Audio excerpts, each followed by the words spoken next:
O telescópio espacial James Webb é simplesmente o mais avançado observatório espacial projetado para explorar o universo, especificamente no infravermelho.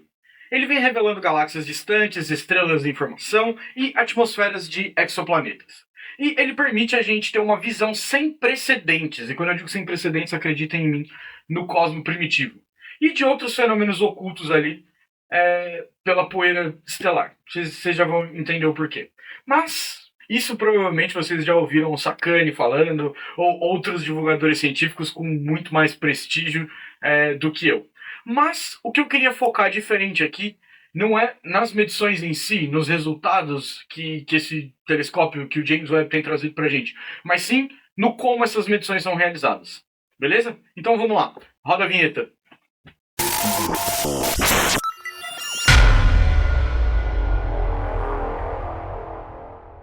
Bom, antes de entrar no funcionamento do James Webb, a gente precisa entender alguns conceitos, entender alguns porquês, para entender toda a base teórica que vai estar ali por trás do funcionamento desse telescópio. Então a gente vai se escorar em alguns conceitos que eu vou explicar para vocês antes de entrar nas medições de fato.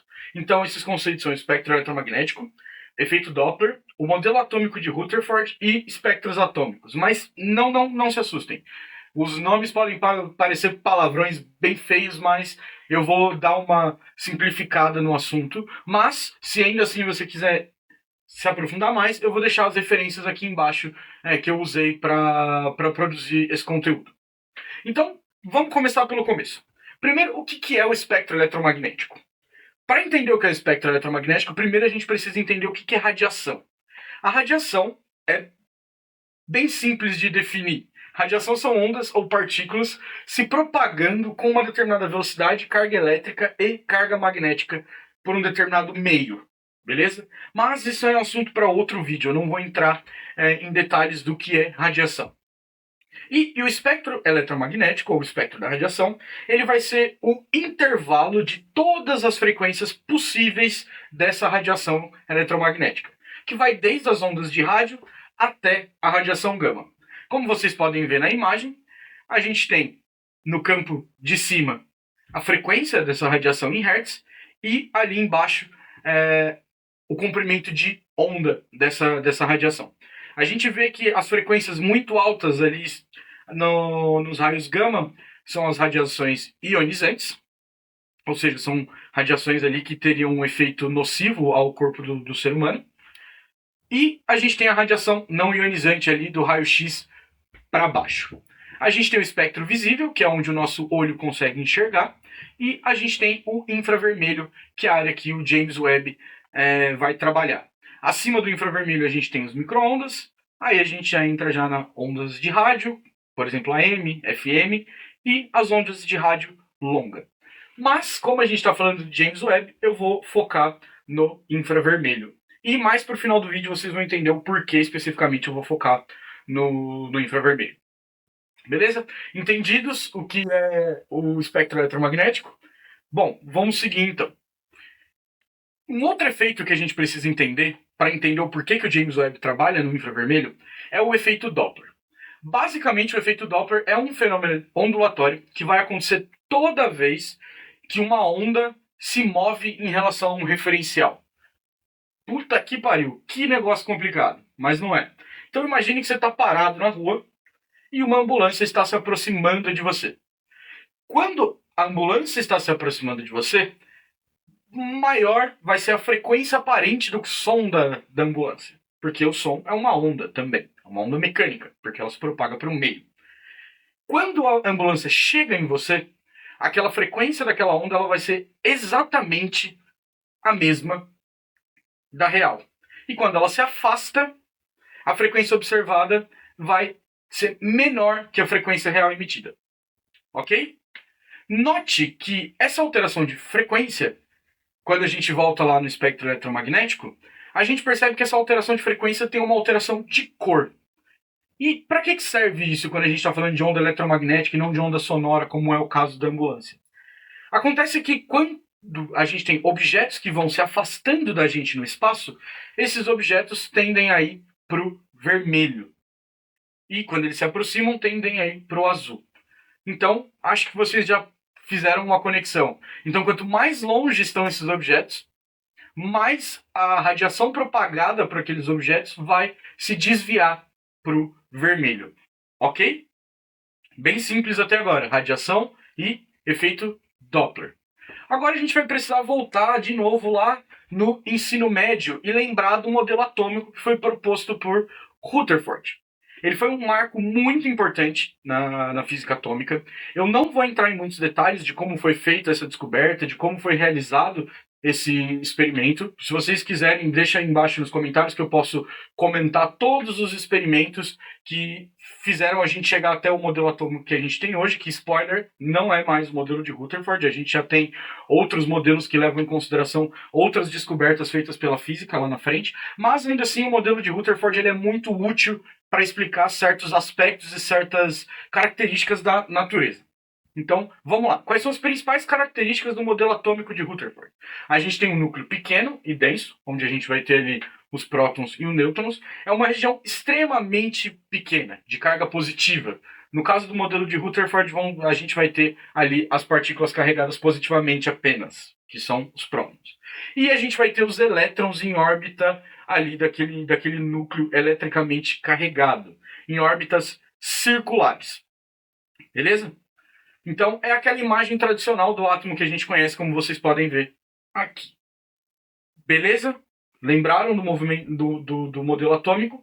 Agora tem uma outra coisa interessante, que quando a gente pega esse modelo atômico e a gente relaciona com outra descoberta, a gente consegue descrever átomos usando apenas luz. Mas vamos dar um passo para trás. Isaac Newton, lá atrás, nos seus experimentos com luz, descobriu que ao fazer essas luzes passarem por um prisma, como a gente pode ver na imagem, e depois refratá-la dentro desse prisma, ela vai se decompor num espectro de cores, semelhante ao arco-íris. Beleza? Quando a gente projetar numa tela, obviamente. Esse fenômeno é conhecido como dispersão de luz. E ocorre porque diferentes cores de luz se refratam em ângulos ligeiramente diferentes quando elas atravessam o prisma. Isso também dá um assunto inteiro para um vídeo. Comenta aqui embaixo se você quer entender um pouco melhor sobre isso. Então, quando a gente tem a luz branca que passa por esse prisma, ele vai refratar em diversas cores. Mas, e se ao invés de eu pegar a luz branca, eu pegar um gás composto por átomos de hidrogênio e eletrificar para ele emitir essa radiação? O que vai acontecer? A gente vai observar essas mesmas linhas brilhantes que a gente viu com o prisma do Newton com a luz branca, com esses átomos desses elementos. Ou seja, quando a gente aquece, eles vão emitir uma determinada radiação. Essa radiação, quando passar por um prisma, vai refratar certas linhas, quando visto ali no filme fotográfico. Mais ou menos como vocês estão vendo na imagem agora. E a partir disso, a gente conseguiu criar um diagrama de níveis de energia, que é basicamente uma representação visual dos diferentes estados das órbitas ali que o elétron pode ocupar. Então, como vocês podem observar na imagem, aqui a gente tem os orbitais ali que os elétrons estão, as órbitas circulares que os elétrons estão, e toda vez que aquela energia incide no elétron, o elétron pode ou não saltar de nível. E quando ele salta ou não de nível, ele emite essa radiação em um determinado comprimento de onda, que vai gerar essas linhas que vocês podem ver nessa segunda imagem. Nessa segunda imagem, a gente tem o eixo vertical, onde você tem a energia. Então essa energia vai aumentando à medida que você vai subindo ali no diagrama. Os níveis de energia, que são essas linhas horizontais de diferentes cores que vocês podem ver. E as transições, que vão ser essas transições entre as cores. Tá ok? Nessa imagem, a gente consegue ver o hidrogênio, hélio, neon, sódio e mercúrio. Beleza? Então, vamos pegar tudo que a gente aprendeu até agora. A gente viu que tem um espectro eletromagnético, que compõe ali todas as frequências possíveis que a gente pode ter de onda. A gente entendeu o efeito Doppler. A gente compreendeu o que é o modelo atômico de Rutherford. E a gente compreendeu os espectros atômicos. Beleza? Mas o que isso tem a ver com James Webb? Bom, duas características do James Webb. O James Webb está ali para medir a expansão do universo. Então você tem um desvio para o vermelho, porque as coisas estão se expandindo, elas estão se afastando. Então, à medida que a luz vai se afastando, ela vai sendo esticada e esse comprimento de onda vai crescendo e vai tendo esse desvio para o vermelho. Então, significa que a luz que foi originalmente emitida por esses objetos, devido ao efeito Doppler, ela vai ali para o infravermelho, que é descrito pelo, pelo espectro eletromagnético que a gente conversou no começo do vídeo. Então isso é muito importante para a gente poder observar as coisas que estão mais antigas no universo, que estão mais longe da gente. Porque se elas estão mais longe, quer dizer que se passou mais tempo até que elas chegassem, aquela luz chegasse até nós. Então quanto maior o desvio para o vermelho, melhor o James Webb consegue observar aquilo. E outra coisa do porquê que isso está relacionado também com espectros atômicos. Muitas moléculas importantes de atmosferas planetárias, como água, dióxido de carbono, metano e outros compostos orgânicos, têm assinaturas únicas, que podem ser observadas no infravermelho. E o uso do infravermelho na espectroscopia permite que o James Webb faça essas medidas. Mas a questão agora é, como o James Webb faz isso? Para entender, a gente precisa falar sobre um conceito fundamental chamado de espectroscopia de trânsito. Nome que parece um palavrão também, eu sei. Mas vamos lá. Imagine que você tem uma estrela, como é mostrada nessa imagem. E aí, nessa imagem, a gente tem um gráfico de brilho em relação ao tempo. Então, você está observando aquela estrela, ela está emitindo uma determinada quantidade de brilho com o tempo. Beleza? E você tem um planeta orbitando aquela estrela.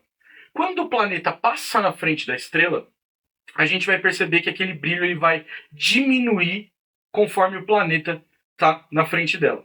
Então, durante esse trânsito, parte da luz da estrela vai atravessar a atmosfera e alguns comprimentos de onda que estão sendo emitidos por aquela estrela vão ser absorvidos por diferentes moléculas presentes ali naquela atmosfera, enquanto outras vão passar diretamente. É como se eles estivessem deixando uma impressão digital ali. Então vai funcionar mais ou menos dessa maneira como a gente está vendo nessa segunda imagem.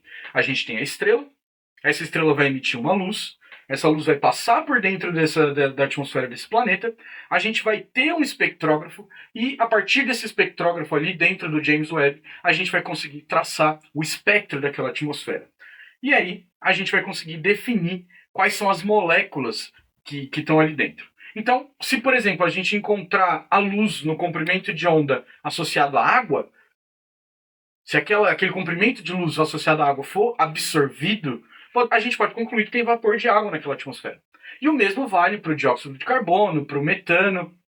Então a presença desses gases pode dar pistas para a gente de como é aquele planeta, como é a temperatura, como é a atmosfera em si, e como são as condições até mesmo de habitabilidade daquele planeta.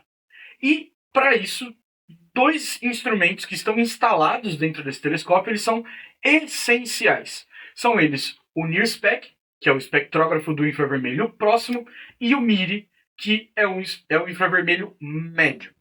O NIRSPEC ele vai operar no infravermelho próximo, como eu disse, e ele consegue detectar a absorção dessas moléculas, como vapor de água, metano, dióxido de carbono, nessas atmosferas mais quentes. E o MIRI ele vai atuar no infravermelho médio. E ele vai ser ideal para detectar moléculas em atmosferas mais frias. Então, esses instrumentos permitem ao James Webb observar, com precisão inédita na história, as moléculas que estão contidas nessas atmosferas. Além de analisar a composição química, o James Webb também pode fazer observar essa variação no trânsito, para a gente poder entender como essas estrelas brilham, qual é o ciclo de vida daquelas estrelas e entender o ciclo de vida de todo aquele sistema. Então a gente pode fornecer dados sobre o tamanho do planeta, a distância e até mesmo, como eu já comentei antes, a temperatura. Então, não é verdade que quando a gente infere sobre atmosferas de planetas que estão distantes é pura especulação ou teoria baseada em nada. Nós realmente temos instrumentos e temos conceitos científicos que permitem que a gente realize essas medições. Beleza? Não esquece de deixar o like, não esquece de comentar, não esquece de deixar essa sugestão, compartilhe esse vídeo, viu um comentário desse tipo, deixa esse vídeo lá embaixo. Talvez a explicação tenha sido um pouco corrida, mas se vocês tiverem interesse eu posso entrar em ainda mais detalhes em cada um desses conceitos. Mas considerem apoiar o canal, considerem voltar aqui mais vezes, ligue o sininho, se inscreve e apoie esse novo divulgador científico que apareceu por essas bandas. Até a próxima.